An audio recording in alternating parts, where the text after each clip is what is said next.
Welcome to the Slop Temple. We pray this video helps. You'll start by turning on iCloud Calendar Sync so every change appears on all devices.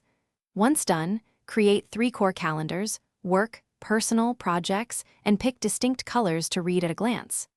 Next, open Calendar Preferences and enable time zone support and set your week start. This prevents events shifting when you travel. Make the most important calendar your default so new events land where you expect, and then we'll move into time blocking and alerts. Now you transform the calendar into a planner by time blocking. Create events labeled Focus, Admin, and Meetings on dedicated calendars. Once done, set event durations and add locations so travel time is calculated. Use the travel time toggle for commute buffer. Make repeating blocks for routines and add custom alert chains, 30 minutes before, 10 minutes before, and at start for different event types.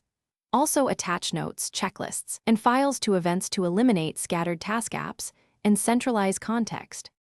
Finish by integrating reminders and Siri so you can add tasks by voice and view them alongside events. Then add a calendar widget to your home screen for quick glance planning. Next, share relevant calendars with coworkers or family and set access levels. Export or archive monthly snapshots for backup. Make calendar shortcuts for common event types to speed entry. If events don't sync, force a sync, sign out and back into iCloud, and verify all device time zones match. That single fix resolves most issues. Thanks for watching. Consider subscribing if we helped you.